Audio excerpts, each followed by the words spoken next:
Assalamualaikum warahmatullahi wabarakatuh. Ketemu lagi di Kubantoro Channel, channel yang membagikan tips-tips seputar merpati dan serba-serbinya. Kali ini saya mau menjawab pertanyaan dari Mas Yuliastri. Pokoknya akunnya Yuliastri ya, Mbak atau Mas. Tapi saya panggil Mas gitu aja ya. Nah, gimana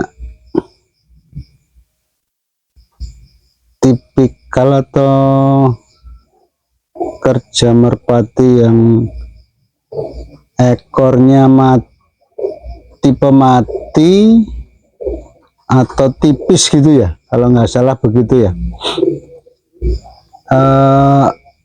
Pokoknya yang saya pahami dari pertanyaan akun Yuliastri ini, kalau ekornya tipis itu gimana kerjanya gitu ya. Sebenarnya fungsi bulu ekor ini untuk kendali Mas akun Yuliastri dan juga teman-teman, dia fungsinya sebagai kendali. Sepengetahuan saya sebagai kendali, dia baik untuk ngerem, kemudian membantu juga untuk arah. Dia cari arah, misalnya dari begini lurus kemudian begini, itu dia membantu juga. Kemudian saat pengereman, ya pokoknya dia kemudi ya, kendali atau kemudi kurang lebihnya gitu. Biasanya kalau burung yang ekornya tipis itu biasanya terbangannya kencang ya Mas akun Yuliastri dan juga teman-teman. Biasanya sprintnya bagus juga. Selain sprintnya bagus, dia nanti saat turun juga kemampuan pengeremannya juga kurang pakem ya. Jadi nanti dia di bawahnya biasanya kasar. Itu yang saya coba pahami dari merpati pian atau merpati walaupun udah player misalnya, kemudian dijabut ekornya belum tumbuh sempurna atau masih pendek sekali. Itu biasanya saat kita iseng-iseng tangkap kemudian dilepaskan, itu mungkin jarak-jarak dekat lah, atau kita perhatikan saat dia naik turun genteng itu kentara sekali ya, naiknya cepet turunnya cepet, juga nggak ada rem langsung bek gitu ya. Jadi itu saya asumsikan dari situ, kalau ekornya tipis atau walaupun dia agak tebal tapi lentur, itu nanti begitu kondisinya. Jadi saat pengereman dia kurang pakem, kemudian saat terbang juga biasanya ada sprint, keluar sprintnya gitu. Kemudian nanti saat berbelok dia juga nggak bisa kontrol ya. Artinya fungsi kontrolnya itu nggak ada atau kurang lah. Kalau bulunya tipis kemudian nggak bisa main megar mingkup gitu ya. Tapi kalau yang terlalu tebal kemudian megar mingkupnya itu gampang, juga terlalu pakem remnya nanti ngeper burungnya. Kalau untuk kolongan itu biasanya nanti kalah di atas landasannya ya, atau udah masuk kolongnya itu biasanya istilahnya kebom gitu ya, atau ketutuk gitu ya. Jadi lebih baik kalau untuk kolongan ya yang cari yang tipis lentur gitu. Dan itu membantu sekali nanti saat untuk main, dia saat turun itu di bawahnya itu bisa udek gitu ya. Bisa agak kasar atau kasar lah gitu. Kemudian apalagi ya, kira-kira itu yang saya ketahui ya Mas. Yang penting secara umum itu ya, kalau untuk kolongan cari yang bulu ekornya itu jangan terlalu tebal, jangan terlalu kaku.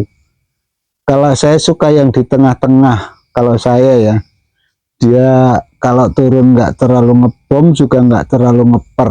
Biasanya saya suka yang cenderung rapi gitu, nggak usah terlalu ngebom. Walaupun kalau dilihat ya, wah itu punya Imas itu ngebom, seneng ya, bangga gitu. Tapi kalau untuk main dalam jangka waktu lama, artinya dalam satu giringan itu apa ya, kondisinya tetap begitu ya, lebih baik cari yang bawaannya rapi, jadi kencengnya bawaannya kayak gitu terus, nggak berubah. Biasanya kalau yang terlalu ngebom kemudian landasannya itu terlalu keras, nanti satu kali turun udah apa, yang kedua nanti udah beda, dia merasakan sakit. Syukur-syukur sih kalau dapat burung yang mentalnya bagus sekali, tapi tetap ada penurunan ya, penurunan kecepatan atau penurunan ngebomnya. Nanti kalau udah sakit dia akhirnya nggak turun misalnya atau ngebuang, kan kita juga agak gelo ya, kecewa lah, waduh lah kok jadi gitu. Nah ini ya Mas ya, ini untuk ekornya tipis sekali. Dia karena memang ini baru dilatih, itu kalau pas pendek ya biasa cuma seret set gitu, tapi kalau udah tinggi keluar emosinya ini juga agak kasar ini Mas. Walaupun ini tipisnya nggak apa ya, kalau menurut saya sih ini standar tipisnya ya, artinya ketipisan yang saya cari itu yang kayak gini, ini nggak sampai tipis sekali.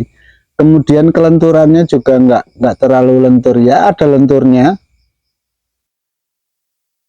Kalau terlalu lentur juga nanti kalau terlalu ngebom, saya suka nggak ini ya, nggak apa istilahnya ya, nggak tega ya kalau ngelatihnya di tempat yang matrasnya kurang tebel, bawahnya kurang tebel, itu nanti nggak tega. Ini contoh ekor yang tipis ini Mas, ini termasuk ada kasarnya di bawah. Kalau dia udah tinggi kemudian mungkin emosinya udah keluar, baru dia kasar dia. Walaupun enggak sampai enggak sampai membel gitu ya, enggak sampai keras sekali, itu enggak ya, termasuk kasar kalau menurut saya udah lihat sendiri. Walaupun saya tukang lepas, kemudian pas ada teman yang lepasin, saya lihat, oh iya, pertama waktu belum terlalu tinggi ya dia cuma biasa seret gitu. Tapi saat udah tinggi terus udah keluar emosinya, ternyata ini bawahnya juga kasar. Mungkin dari atas gitu remnya udah nggak, karena tipis ya, udah nggak mampu ngerem ya, akhirnya bruk gitu.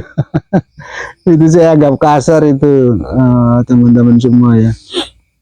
Walaupun ya itulah, nggak sampai ngebom itu, tapi cukup lah, cukup untuk kasarnya. Kalau saya cukup segitu aja kasarnya, jangan sampai kasar sekali. Ini ya Mas ya, ini tipis ini.